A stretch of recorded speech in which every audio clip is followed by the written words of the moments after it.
우리 금요 기도의 자리에 나오신 여러분들 환영합니다. 우리 좌우에 계신 분들, 앞뒤에 계신 분들 얼굴 보면서 함께 인사하겠습니다. 한 주 동안 수고 많으셨습니다. 한 주 동안 수고 많으셨습니다. 하나님의 힘을 얻어가시는 이 기도의 자리가 될 수 있기를 바랍니다. 우리가 드디어 에베소서 6장에 도달했습니다. 에베소서는 모두 몇 장까지 있을까요? 6장입니다. 드디어 끝이 보입니다. 그리고 달력도 끝이 보입니다. 그쵸? 자, 이제 에베소서 6장입니다. 6장까지 왔으니 우리가 지난 시간 한번 복습하는 시간도 갖겠습니다. 우리 지난주에요. 우리는 새 사람 입은 자로서 어떻게 살아야 되고 또 누구를 대상으로 살아야 되는가 말씀 나누었습니다. 이제 우리가 끝을 향해서 달려가고 있습니다. 그래서요, 다시 한번 돌아보겠습니다. 흐름을 머릿속에 집어넣는 겁니다. 에베소서 1장부터 3장까지는요, 우리가 어떻게 구원받았고, 우리가 어떻게 하나님께서 우리를 구원하시기 위해서 어떻게 선택하셨고, 예정하셨는지에 대해서 이야기합니다. 그러니까, 교회에 대한 부분 3장까지고요. 이제 4장부터는 우리가 구원받은 우리가 어떻게 살아야 되는가에 대해서 이야기를 합니다. 여러분 4장을 보십시오. 우리 조금 앞으로 넘길게요. 4장을 보면요. 교회의 표지에 대해서 이야기합니다. 교회됨 가장 중요한 것 한 가지 꼽으면 무엇이라고 말씀드렸죠? 교회는요. 하나 되는 게 우선입니다. 교회됨은요. 무엇으로 드러나는가?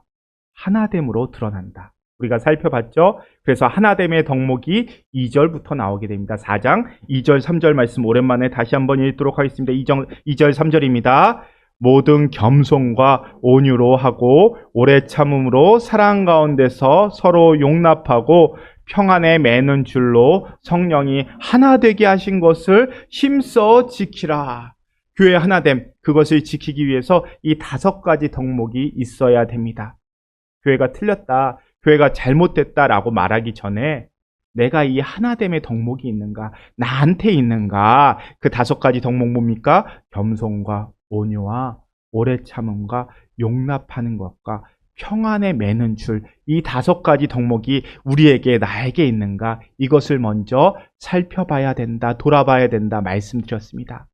자신에게서 이 덕목을 찾고 발견하는 사람은요, 이 덕목을 키워나가고자 힘써 나가는 사람들, 이렇게 신앙생활을 이어가게 됩니다. 그런데 이 덕목이 아니라 교회가 잘못됐다, 교회가 덕이 없다 이야기하는 사람, 그렇게 생각하는 사람은요, 주위 둘러보시면은 경험하시겠지만 계속해서 교회 바꾸게 됩니다. 한 교회에 정착하지 못하고요, 계속해서 새로운 교회를 찾게 됩니다. 그러니까 결국 하나됨의 덕목을 채워가는 신앙생활이 교회를 교회되게 만들고요, 나로 하여금 신앙생활을 이어갈 수 있게 만들게 된다라는 겁니다. 그래서 계속해서 은사에 대해서 이야기합니다. 그래서요, 4장 말씀을 따라가다 보면요, 하나님을 본받는 삶에 대해서 이야기합니다. 우리 4장 24절 말씀 함께 읽어보도록 하겠습니다. 24절입니다. 하나님을 따라 의와 진리의 거룩함으로 지으심을 받은 새 사람을 입으라. 자, 하나님을 따라 의와 진리의 거룩함으로 지으심을 받은 새 사람, 이 새 사람을 입으라고 이야기합니다. 그러면서 새 사람을 입은 사람을, 새 사람을 입은 하나님을 본받는 삶에 대해서 25절부터 우리에게 알려줍니다. 조금 길게 25절부터 30절까지 우리가 함께 읽겠습니다. 그런즉 거짓을 버리고 각각 그 이웃과 더불어 참된 것을 말하라. 이는 우리가 서로 지체가 됨이라. 분을 내어도 죄를 짓지 말며 해가 지도록 분을 품지 말고 마귀에게 틈을 주지 말라. 도둑질하는 자는 다시 도둑질하지 말고 돌이켜 가난한 자에게 구제할 수 있도록 자신의 손으로 수고하여 선한 일을 하라. 무릇 더러운 말은 너희 입 밖에도 내지 말고 오직 덕을 세우는데 소용되는 대로 선한 말을 하여 듣는 자들에게 은혜를 끼치게 하라.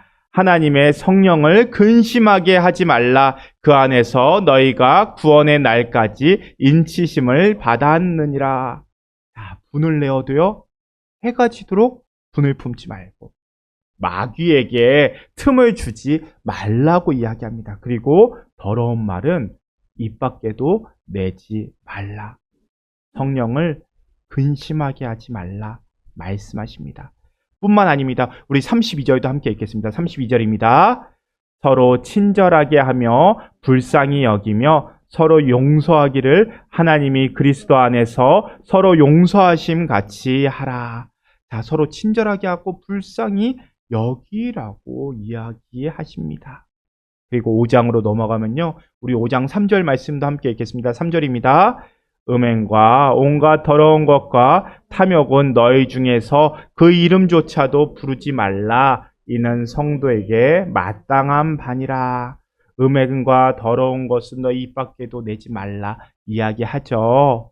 이렇게 새 사람을 입은 자로서 어떻게 살아야 되는지 자세하게 구체적으로 우리가 살펴보았습니다. 그러면서요, 우리가 지난 시간에 기억하시죠? 무엇을 살펴보았냐면요, 그렇게 배운 대로 이렇게 구체적으로 조목조목 알려줬는데 그렇게 그리스도를 본받고 새 사람을 입은 자로서 살아가는데 그 적용의 대상 처음부터 누구에게 할 것인가, 새 사람으로 살아가는 삶을 어디에서부터 행할 것인가를 살펴보았습니다. 우리가 그리스도의 옷을 입고 새 사람을 입은, 새 옷을 입은 사람으로서 그 삶의 덕목 누구한테 먼저 연습해야 된다고요? 에베소서에서는요, 그 모습이 먼저 부부에게 적용돼야 된다라고 이야기합니다. 기억나시죠? 그래서 남편과 아내에게 서로에게 먼저 훈련하라, 연습하라 이야기하는 겁니다. 교회에 나와서 교인들에게 그리스도인으로서 대하기 이전에 가정에서 부부가 남편과 아내가 서로를 죽게 대하듯이 훈련하라라고 이야기합니다. 거기에서 그리스도인으로서의 새 사람의 옷을 입은 자로서의 삶이 시작되는 것이다 라는 것을 우리가 지난 시간까지 살펴보았습니다. 이제 오늘은요, 부모와 자녀의 관계를 살펴볼 겁니다. 그리고 다음 시간에는요, 직장에서 상사와 아랫사람으로서의 관계, 이 관계에서 다 우리가 살아가고 있는 삶의 자리죠. 이 자리에서 새 사람의 옷을 입은 자로서, 구원받은 자로서 어떻게 살아가야 되는가를 말씀합니다. 오늘 6장 말씀 1절부터 4절까지는 부모와 자녀의 관계에 대해서 말씀합니다. 오늘 부모와 자녀의 관계를 살펴보려고 합니다. 우리 6장 1절 말씀 다시 한번 읽도록 하겠습니다. 1절 말씀입니다. 자녀들아, 주 안에서 너희 부모에게 순종하라. 이것이 옳으니라. 자, 부모에게 순종하지 않았다면 이제 우리는 구원받았고 그리스도를 본받은 자로서 부모에게 어떻게 대해야 하는가? 부모님에게 순종해야 한다고 말하고 있습니다. 부모에게 순종하는데 어디에서 순종하라고 합니까? 주 안에서 순종하라. 부모에게 가장 큰 효도를 한다면요, 그 효도가 무엇일까요? 부모가 가장 큰 효도를 받았다라고 하는 그 효도가 무엇일까요? 그것은 아마도 부모님의 마음을 기쁘게 하는 걸 겁니다. 많은 용돈을 드리고 좋은 곳으로 가서 좋은 곳을 구경시켜 드리고 좋은 음식을 사드린다 할지라도 부모님의 마음을 기쁘시게 하지 못하고 부모님을 무시하고 부모님을 폄하한다면 그것은 부모님에게 효도하는 것이 아닙니다. 부모님에게 진짜 효도하는 것이 무엇인가? 그것은 부모님의 말씀에 순종하는 것. 그래서 부모님의 마음을 기쁘게 하는 것이 참된 효도다라고 말씀하고 있는 겁니다. 부모에게 순종하는데, 그런데 그 앞에 단서가 있습니다. 그 단서가 뭡니까? 주 안에서 순종하라라고 말씀하고 있습니다. 주 안에서 순종하라라는 말이 어떤 의미냐면요, 주님께서 부모님보다 더 크다라는 뜻입니다. 부모님의 권위도 크지만 주님의 권위가 더 크다라는 겁니다. 그래서 부모님께 순종하되 어느 범위 내에서 순종하라는 겁니까? 주님 안에서 순종해야 된다라는 겁니다. 그래서 부모님이 혹시라도 부모님께서 항상 옳을 수는 없습니다. 그래서 말씀에 비추어서 혹시라도 부모님께서 잘못된 요구를 하신다면은 그 요구에 하나님 말씀에 먼저 비춰볼 수 있어야 한다는 겁니다. 또 반면에 부모님이 혹시라도 예수님을 믿지 않는 분인데 자녀된 우리가 예수님을 믿게 되었을 때 종교 간의 문제로 충돌할 때가 분명히 있습니다. 그때는 어떻게 해야 되는가? 우리 어머니 아버지가 절에 다니라고 했으니까 성경에도 부모님께 순종하라고 하였으니까 저도 절에 다니겠습니다. 이거 아니라는 겁니다. 주 안에서 순종하라는 겁니다. 종교가 다를 때는 부딪힐 수밖에 없습니다. 그러나 부딪히되 부모에게 대항하거나 반역해서는 안 된다라는 겁니다. 그리스도인으로서 부모님 순종하고 그리스도인답게 변화된 모습을 통해서 지혜롭게 부모님께 감동, 감화를 줘야 한다는 겁니다. 그랬을 때 부모님의 마음도 움직이게 된다라는 겁니다. 어렵죠? 그리스도인답게 살지 않고 옛사람의 모습 그대로 살면서 나는 교회 다니니까 이렇게 이야기하면 부딪힌다는 겁니다. 그런데 이전에 나의 모습 다 버려버리고 새 사람의 옷을 입고 예수님 본받는 모습으로 어머니께 대하고 아버지께 대하게 된다면 어머니 아버지의 마음도 움직이게 된다는 겁니다. 주 안에서 순종하라는 것이 그런 의미입니다. 자, 그러면서 계속해서 이야기합니다. 우리 6장 2절, 3절, 2절 말씀도 함께 읽겠습니다. 내 아버지와 어머니를 공경하라. 이것은 약속이 있는 첫 계명이니 이로써 내가 잘되고 땅에서 장수하리라. 자, 자녀된 도리로 부모님께 어떻게 해야 됩니까? 첫 번째로 순종하라라고 말씀하셨다면 2절에서는 뭐라고 말씀하십니까? 내 부모를 공경하라. 공경하라 말씀하십니다. 우리가 이전에 10계명 할 때 한번 살펴봤습니다. 이 공경하라 이 단어를 히브리어로는 카베드라는 단어를 쓴다라고 우리가 함께 살펴봤는데 기억 안 나시죠? 기억 안 나시니 저는 좋습니다. 다시 한번 말씀드리면은 이 공경하라는 단어 카베드라는 단어는요 신적 용어입니다. 신적 용어가 무엇이냐? 하나님한테 쓰는 단어라는 겁니다. 그래서 성경을 보면요 하나님을 공경하라 할 때만 이 카베드라는 단어를 씁니다. 다른 곳에서는 사용하지 않습니다. 그런데 유일하게 예외가 한 곳 있습니다. 그것이 하나님 외에 다른 곳에 쓰이는 이 단어를 쓰는 곳 딱 한 곳, 그곳이 오늘 본문 내 부모를 공경하라 할 때입니다. 부모님을 공경하라 할 때 하나님을 공경하라고 하는 이 카베드라는 단어를 동일하게 쓰고 있습니다. 무슨 의미입니까? 죽게 하듯이 하나님 공경하듯이 부모님을 공경해야 된다라는 겁니다. 우리가 그리스도인으로서 모든 사람을 대할 때 죽게 대하시듯이 대하는 겁니다. 그런데 부모님을 대할 때는 정말로 죽게 하듯이가 아니라 주님을 공경하듯이 부모님을 공경해야 된다는 겁니다. 주님을 예배하는 것처럼 우리 부모님을 그렇게 높이 받들며 섬겨야 된다라고 말씀하고 있는 겁니다. 그렇게 카베드라는 단어를 부모에게는 허락하고 있습니다. 부모님에게 주를 공경하듯이 공경하라. 이것이 자녀들의 마땅한 도리다라고 말씀하고 있습니다. 이렇게 내 부모를 공경하라라고 말씀하시면서 약속을 주십니다. 우리 3절 말씀 다시 한번 읽겠습니다. 에베소서 6장 3절 말씀입니다. 이로써 내가 잘되고 땅에서 장수하리라. 자, 이로써 내가 어떻게 됩니까? 잘되고 땅에서 장수하리라. 이것이 약속이 있는 첫 계명이다 말씀하고 있는 겁니다.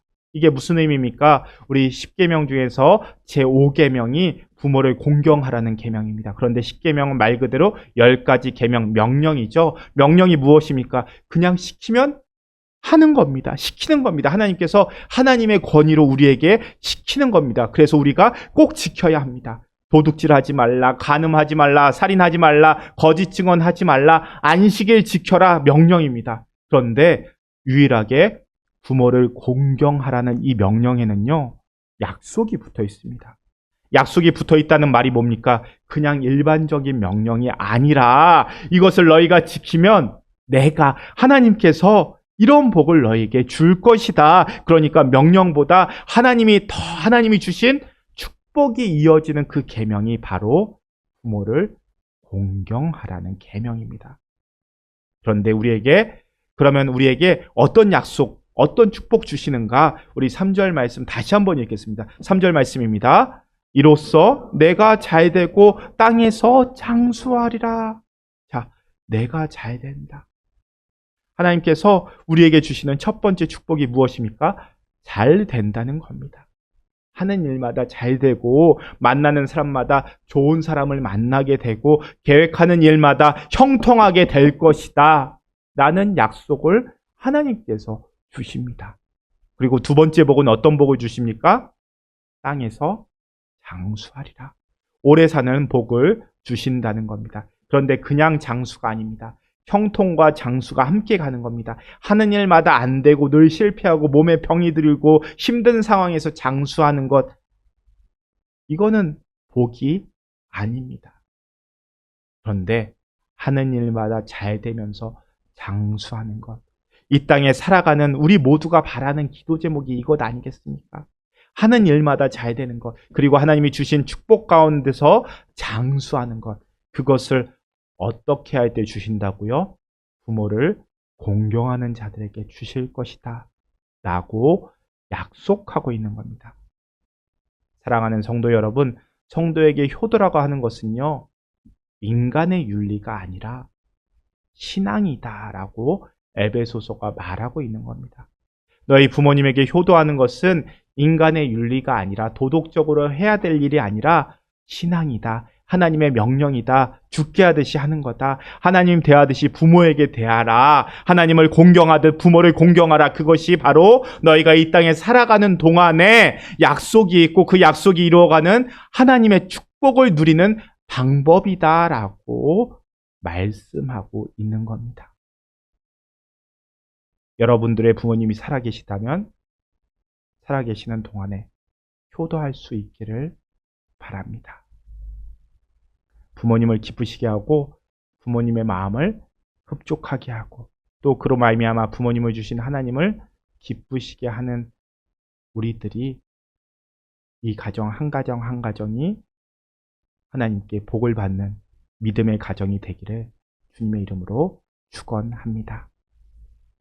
자, 이제 두 번째로요, 부모가 자녀를 대하는 방법에 대해서 말씀하고 있습니다. 우리 오늘 말씀 6장 4절 말씀 함께 읽겠습니다. 또 아비들아 너희 자녀를 노엽게 하지 말고 오직 주의 교훈과 훈계로 양육하라.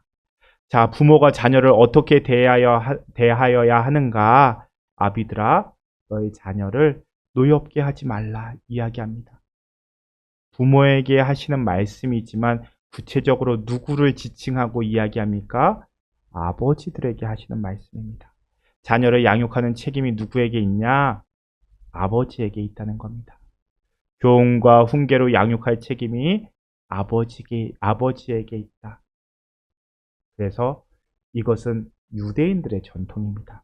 유대인들이 자녀를 하나님의 말씀으로 훈계할 때 누가 합니까? 엄마가 하지 않습니다.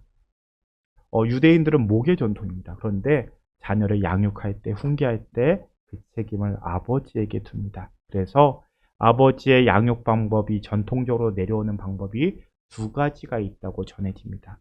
첫 번째는요, 아버지의 무릎에 앉혀서 아이들에게 말씀을 들려주는 겁니다. 쉐마 이스라엘을 알려주는 겁니다. 아버지 무릎에 앉혀서 이 모습을 유대인들이 지금까지도 지키고 있는 전통이라고 합니다.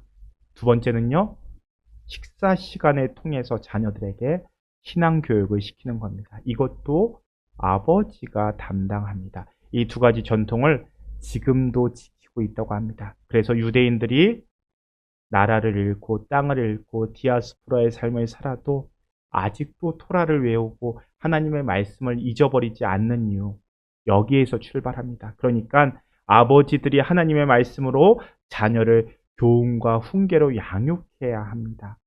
자식 사랑하지 않는 부모는 없습니다. 그런데 이 사랑하는 방법, 잘못되고 과격해질 때가 있습니다. 그래서 자녀를 사랑하는데 폭력적인 방법으로 사랑하고 사랑한다고 이야기합니다. 강압적인 방법으로 사랑한다, 사랑한다 아무리 말해봐도요. 자녀들에게는 사랑이 아니라 상처를 줄 때가 있습니다. 제 전공이 예배학입니다. 근데 예배학은 실천신학입니다.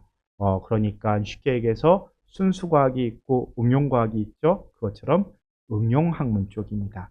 그래서 저희 인적학문이 상담학입니다. 그래서 상담학 하시는 분들과 함께 공부해야 될 일이 많았습니다.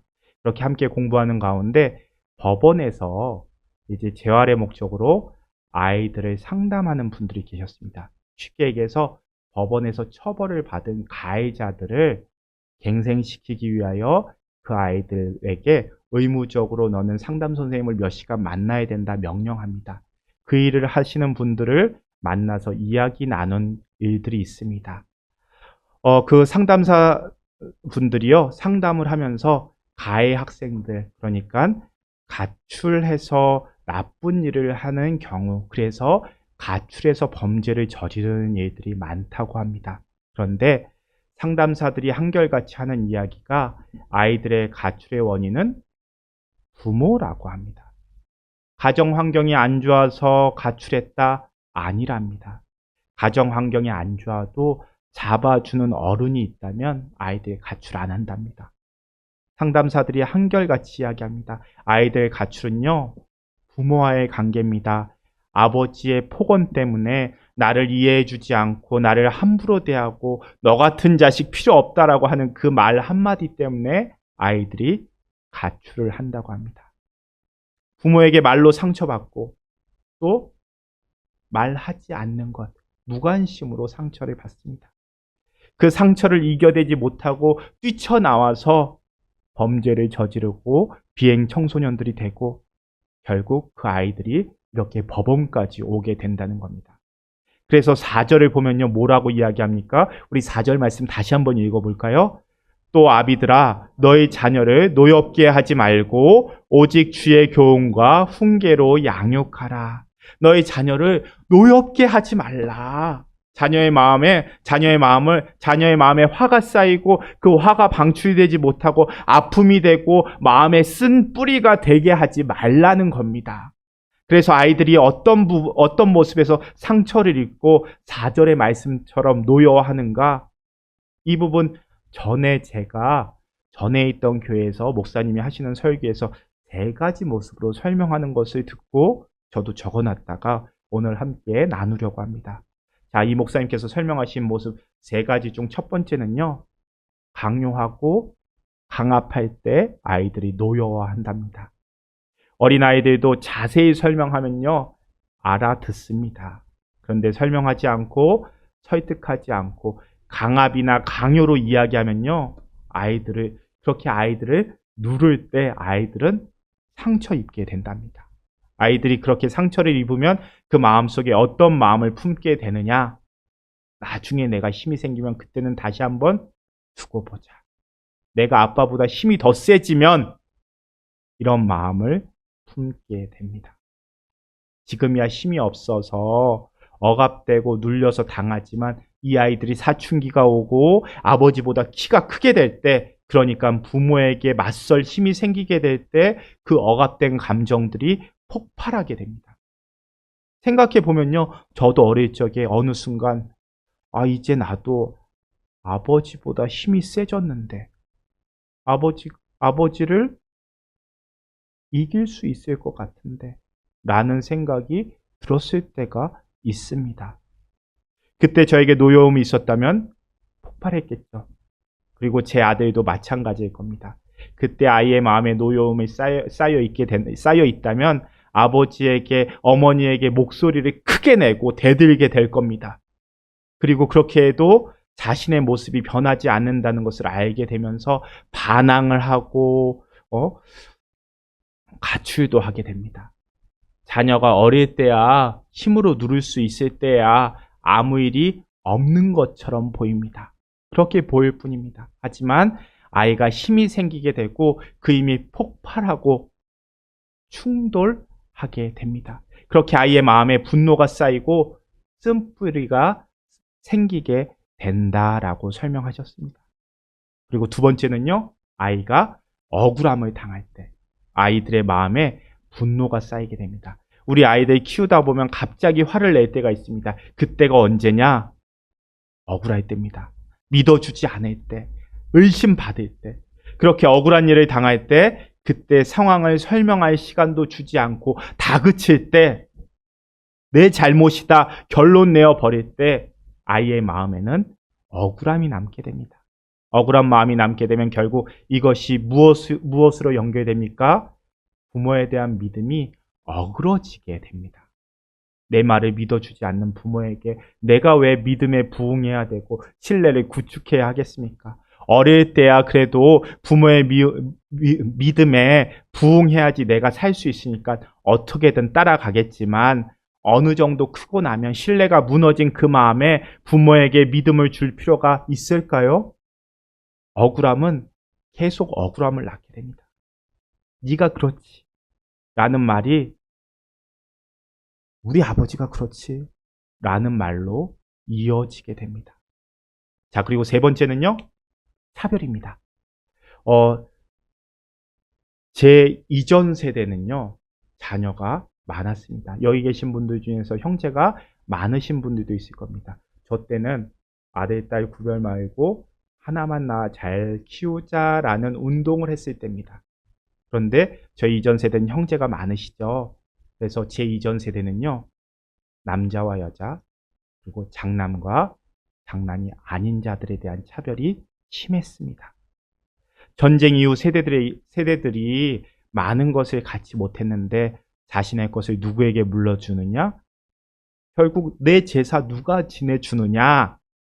이 관점에서 결국 차별이 있었습니다. 형제 안에서 차별이 있었던 세대입니다. 그러다 보니까 제 이전 세대들은요, 차별에 대한 아픔을 갖고 살아갑니다. 이렇게 살아가다 보니까 이 차별이 아픔이 돼서 언제 나타납니까?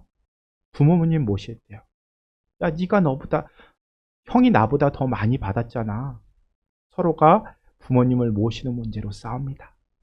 차별의 아픔이 있으니 더 많이 받은 내가, 형이, 누나가 부모님 모셔야 한다는 겁니다. 그러면서도 그 문제가 결국 어디에서 불거집니까?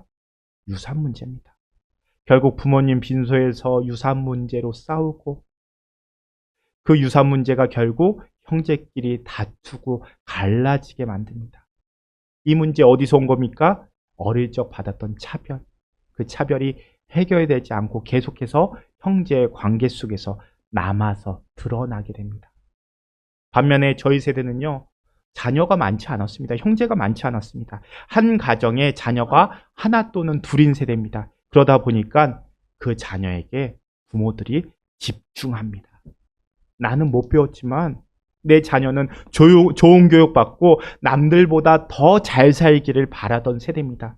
그러다 보니까요, 저희 세대는 형제 안의 차별보다요, 더 큰 차별은 또래 옆집 아이들하고 일어납니다. 저 옆집 누구는 이번에 1등 했다더라. 엄마가 미용실에서 들었는데 저 옆집 철수는 이번에 학원도 안 다녔는데 무슨 상을 탔다더라. 그래서요, 저희 세대에는 그런 말이 유행했습니다. 엄마 친구 아들. 들어보셨나요? 야, 엄마 친구 아들은 말이야, 학원도 안 다녔는데 1등이야. 야, 엄마 친구 아들은 이번에, 대학도 어느 대학 들어갔다더라. 야, 엄마 친구 아들은, 취업도 잘하고, 엄마 친구 아들은 그래. 너는 군대 보내나니까 맨날 전화해서, 그것도 수신자 부담으로 전화해서 용돈 보내달라고 하는데, 엄마 친구 아들은 말이야, 월급 모아서 제대할 때 선물도 사왔대더라. 저는 그 엄마 친구 아들을 본 적도 없는데, 모든 일을 완벽하게 하는 그 엄마 친구 아들이 항상 등장해서 나를 괴롭힙니다. 그러다 보니까요, 저희 세대는요, 그 차별의 아픔을 갖고 결국 자녀도 그 차별로 부모를 비교하게 됩니다. 야, 넌 말이야, 왜 그 멀쩡한 대학을 보내줬는데도 취업을 못하니? 등록금이 얼만데? 그럼 요즘 친구들 뭐라고 합니까? 아빠, 내 친구 아빠는 무슨 회사 사장님이라서 그냥 사업 물려받는데, 우리 엄마 친구는 말이야, 건물주라서 그냥 회사 안 다니고 건물 관리한대. 엄마가 나한테 해준 게 뭔데? 결국 차별의 아픔이요, 결국 자기에게 돌아오게 됩니다. 그렇게 비교는요, 결국 비교를 낳습니다. 차별 대우는요, 나중에 아이의 마음에 큰 상처를 남기게 됩니다. 혹시나 우리 가운데 자녀에게 강요와 강압으로 또는 억울하게 함으로써 또는 비교나 차별로 자녀 마음에 상처를 줬다면요, 그 상처 주는 일 멈추시고 그 상처 준 일 풀어줄 수 있기를 바랍니다. 우리 자녀들이 그 상처에서 벗어나서 아픔에 갇혀 살지 않게 해주셔야 합니다. 제가 전에 있던 교회에서 손주볼 나이인 권사님이신데 가끔 이상한 행동을 하십니다. 그래서 권사님 왜 그러세요? 그러면은 내가 어렸을 때 말이야 받은 상처가 있어서 내가 이 음식을 못 먹어요. 내가 이걸 못해요. 이렇게 이야기하시는 분 계세요. 그 상처에서 벗어나지 못하고 손주 보신 분인데도 아직도 그 부모님의 상처에 갇혀 사시는 분이 계십니다. 그러면 말씀드립니다. 권사님, 이제는 그 상처 회복하셔야죠. 그리고 자녀들이 그 상처 이어받지 않게 해주셔야죠. 우리가 아이들에게 상처를 주고 쓴뿌리를 심어줬다면요, 부모들은 진심으로 사과해야 합니다. 진심 어리게. 사랑과 진심으로 미안하다 대한다면은 상처 풀어집니다. 그런데 중요한 것은요, 한 번에 안 풀어집니다. 상처 준 시간이 15년이라면 풀어내는데 걸리는 시간은 30년입니다. 한 번 사과했다고 그 쓴뿌리 사라질 거라고 생각하시면 안 됩니다. 그래도 풀어내야죠. 그리고 기도하시면서 풀어내는 시간이 조금 줄어들기를 하나님께 구해야죠. 부모님께 또 반대로 그런 상처를 받아서 아픔을 품고 사시는 분이 있다면 그 아픔 기도 가운데 풀어내셔야 합니다. 그래서 아버지 하나님께 토로하고 풀어내고 치유받아야 합니다. 언제까지 그 아버지가 준 상처, 어머니가 준 상처에 갇혀 사실 겁니까? 자, 성경을 보면요, 믿음의 조상 아브라함에게 하나님께서 믿음의 조상으로 세우시면서 그 땅을 떠나라고 하면서 하나님께서 주신 명령이 있습니다. 기억나십니까? 본토 친척 아비 집을 떠나 내가 내게 보여줄 그 땅으로 가라. 자, 아비 집을 떠나라는 겁니다. 그것이 중요합니다. 성인이 되면 뭐합니까? 아직도 아버지 상처에 갇혀 살고 어머니 상처에 갇혀 사는데, 아직 상처라는 부모님에게서 벗어나지 못하면요, 우리는 하나님 아버지, 내가 나한테 상처 줬던 아버지로 오해할 수밖에 없습니다. 그러니 나도 아픈 마음이 있다면은 그 아픈 마음 풀어내고 벗어낼 수 있어야 합니다. 그것이 기도고 신앙생활입니다. 그리고 우리는요, 또 그런 아픔 물려줘서는 안 됩니다. 이게 중요합니다. 나로 인해서 하나님과 우리 아이 사이에 벽이 생길 수 있습니다. 그러니 기억해야 합니다. 상처 주지 마시고요, 상처에 얽매여서 살아가지 마시기 바랍니다. 그런 부모의 역할 감당함으로써 교회로서 가정을 세워나가는, 정말 믿음의 가정, 건강한 가정 세워나가는 저와 여러분들 되실 수 있기를 바랍니다.